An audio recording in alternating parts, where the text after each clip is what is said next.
gave me the opportunity to come back to my alma mater, to here to Georgia, to live in Athens. It's been an awesome experience, obviously.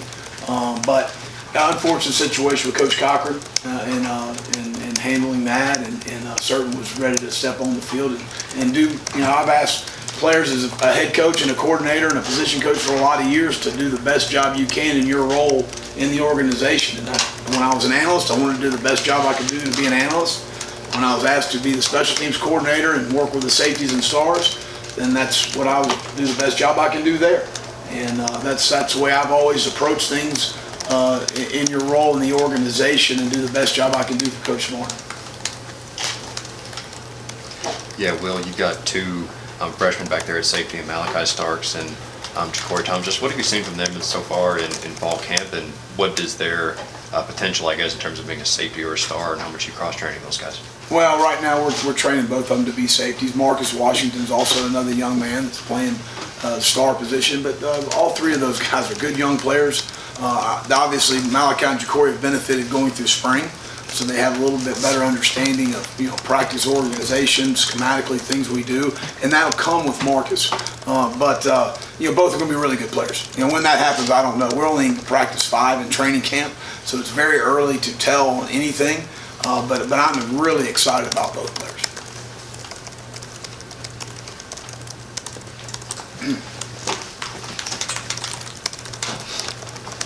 Coach, switching over to the outside linebackers, you got a couple of two guys that came in very high acclimated. Will McLean, can you tell me a little bit about Marvin Jones Jr. and Michael Williams? Well, both guys, again, we're in practice 5. Yeah. So what have you seen so far? Excited about both guys. Both guys have some twitch. They both have pass rush ability. We're going to be first time in full pads today, and that's actually how you play the game nowadays, full pads. So we'll know a lot more as we continue to move forward. But I'm glad both of them are at the University of Georgia. Well, I'm not sure if you've ever been a co-coordinator or co-position coach or anything during your career, or even had it when you were. I've been called a lot of things, but you go ahead, whatever you want. How is that playing out on a daily basis, and your relationship with Glenn as you guys work to make this keep the standard for the defense? Absolutely. Well, I knew of Glenn, but I didn't really know Glenn till last year. Had a wonderful working experience with he and Dan and Trey Scott, and obviously Coach Smart is on the defensive side of the ball a lot. But we had a really good rapport as far as our, what we needed to do to be successful, and there's nothing's going to change with that. We have a great working relationship. Glenn's promotion, in my opinion, is very well deserved. He's an outstanding football coach. He's extremely bright. He has a great rapport with his players. And you really look at Coach Smart's going in his 7th season here at Georgia. The 2 longest tenured coaches are Glenn and Dale McGee. And you really look over those 7 years, consistency of their position groups probably is the best that's been here in those 7 years. Arguably, I'm sure there's different years, but his position's been very productive. He's recruited extremely well at his position. He's just an outstanding football coach. He has a very good understanding of what we do defensively, how we adjust things out, and he's always looking for a better way to do it, and always researching those things and what can we do to get better in those situations. But I really enjoy working with Glenn just because of the intelligence, the football intelligence he has, and the passion he brings to the job every single day, because those things are really important, and the players see that, and they understand how invested he is in them. In terms of just walking around this building every day since you've been here, what's it like just running into Kirby in the hallway, running into Bobo, Clinton, and what's it like having all these Georgia guys back on a staff that just won the national championship? Well, that's great. I mean, it's again, I appreciate Coach Smart giving me the opportunity to be here. Obviously, I think Mike's a great addition for us. Ryan McClendon's a great addition for us. Todd Hartley, another Georgia graduate.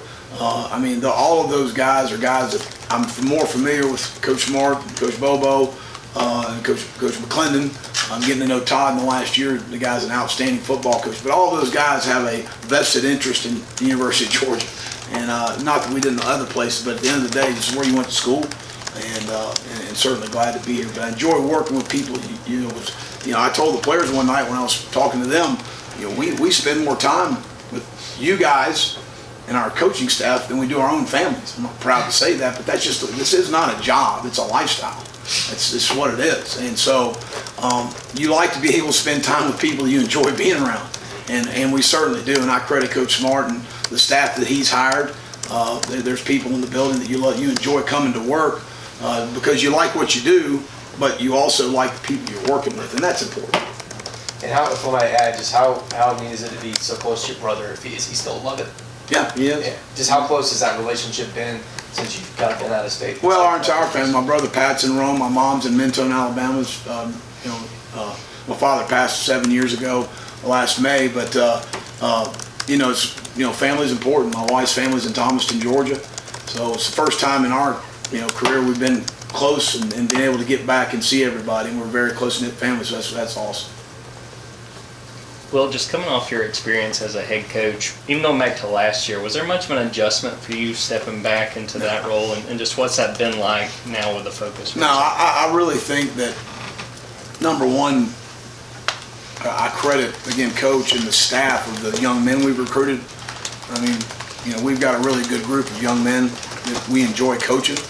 Like I mentioned earlier about working with the staff, working with a head coach that philosophically you are aligned with, of what you want or how you need to practice, the type players you're looking for in recruiting, how you want to play middle field coverage, how you want to play split safety coverage, how you want to play pattern match. Not to say that we agree on everything, because we don't, but that's healthy. It's healthy to not agree. And so, again, what is your role in the organization? Do the best job you can in the role you have. If you don't like it, go somewhere else. Now, it's real simple. So I love my role. I told my wife the other day, I think I got the best job in America. And at the end of the day, the room that I have, that I'm honored to coach, the young men in that room, to be at the University of Georgia, to see our future as we continue to unfold and move forward, I'm really excited about it. Hey, Will, good to see you again. Yeah. Being that you go against these guys, you see these guys every day, what's the biggest problem the tight ends are going to give opposing defensive coordinators this year? Well, I just think just, obviously the matchup issues you have. You saw the season that Brock had last year. A very difficult cover, really good with his body and his bounce, to be able to bounce off people, outstanding hands.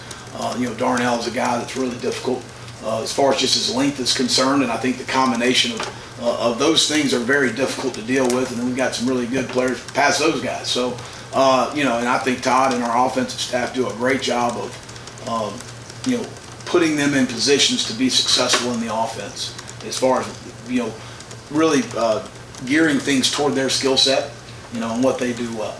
And so difficult to defend, I think, number one, from just a football player standpoint, because it's not necessarily all about the scheme, it's about the players. And then putting them in a position to be successful, and then those guys taking advantage of those situations as players. Dash actually stole my question. I was going to ask you, as a defensive coordinator, when you go ones versus ones, what it's like to face, Darnell Washington and Brock Bowers. But let me get your thoughts on when you have to defend against Stetson Bennett. What does he bring to the field? Well, I think, Stetson's really smart, number one. And I think he knows where to take the ball based on coverage. Really, really smart as far as football intelligence is concerned. He's a really good athlete. He runs extremely well. So you've got to defend his legs as well. And he throws the ball extremely well. So I think that's a very good combination at the quarterback position to have. And obviously, going into last season, you see a guy that really persevered through, maybe not being where he wanted to be, but continued to work to be where he wanted to be. And you got to give him a lot of credit. Hey, well, when you have a lot of turnover on defense, how do you go about, especially during camp, building up that camaraderie, chemistry, that kind of stuff? Well, I think as a staff, that's something we've been really cognizant of making sure that, just creating the best version of each of those young men every single day. And continue to develop leadership, continue to develop the mental and physical toughness that you're going to need to have in our league to play and to be successful. We understand what good looks like around here. We also understand what elite looks like around here. And the standard doesn't change. The standard's the standard that's been set by the head football coach, and our players and our staff understand that. Hey guys, was just wondering what does Fran Brown bring to this Yeah. university, given his background is pretty different from every other coach in the staff, and what is your relationship like with him as the cornerbacks coach and you working with safety? It's outstanding. Fran is a great person to work with, from Camden, New Jersey. Got an interesting story as he's grown up through this, but again, another guy that's got a great rapport with the players, but a joy to work with as far as ball is concerned. Wants to talk about our scheme, our system. Sometimes this scheme is very difficult for a first year in the scheme coach, but a guy that's, he's got very diligent, great work ethic, and it is a joy to work with the guy. I mean, the guy's been awesome. He's done a great job for us recruiting and representing us in a first-class manner. I'm really excited about his future here in Georgia. Will, we had a chance to talk to Chris Smith the other day, and Yeah. he talked about, helping Ja'Cory and Malachi. Yeah. What does it do, not only having a super senior like that coming back, a guy you can trust, but also a guy that's willing to work with those younger No guys? doubt, and that's so important. And Chris is a very, very intelligent football player and a person. But he's, Chris has been coached very well. Coach Smart, he understands and knows the system very well. To have a guy that's able to lend a hand to young players, because sometimes I think, as coaches, as I've gotten older, our stuff falls on deaf ears after a while. And to be able to have a player sit down an older player sit down with a younger player, that's vitally important for your progress and development of a young player. And I saw it last night. Billy Poole grabs Marcus Washington, and I'm trying to explain something to Marcus, and Billy goes, "Coach, I got it."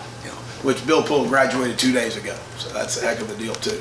But when you see those sort of things, again, they get tired of Coach Muschamp sometimes, but they'll listen to a peer, and that's really, really important to have as you kind of continue to work your way in the program and the culture that you create. And again, I credit Coach Smart and the staff for that. I'll kind of piggyback off of Jordan's question. This is another safety. You being a North Georgia guy, how neat is it to see Dan Jackson kind of come into his Sure. own last year? And what does that mean? What does a guy like that mean to the program? He's the second best walk-on safety in Georgia history. You figure out who the first one is. And finish your question. What was the last one? And just what does that mean? What does a guy like that mean for the program? Well, everybody loves Dan. The guy, his approach to his craft, to his improvement. He has made tremendous improvement in my time here at Georgia, not because of me, because of him and his work ethic and his approach about doing the things and addressing the things he needed to improve on. Huge block punt, this past year against Arkansas, huge momentum swing in the game. And then when Chris got banged up late in the year, and then in our dime package, as we continued to evolve in the secondary as the year wore on and we got a little better, his role was huge as far as those things were concerned. But I think, you talk in terms of just respect on the team. The guy's garnered a lot of respect amongst his teammates and certainly his coaching staff. Take 2 more questions. Well, I want to talk a little bit about the defensive line. Some of the guys that we don't know that much about because they were playing behind some really good players last year. Can you tell us a little bit about Nazir Stackhouse and Tyrion Ingram Dawkins? Well, Nazir's a guy, again, we're 5 days into camp and we're putting full pads on today, so we'll learn a lot more about these guys. We don't really change how we practice, but certainly continuing to build the consistency you have up front.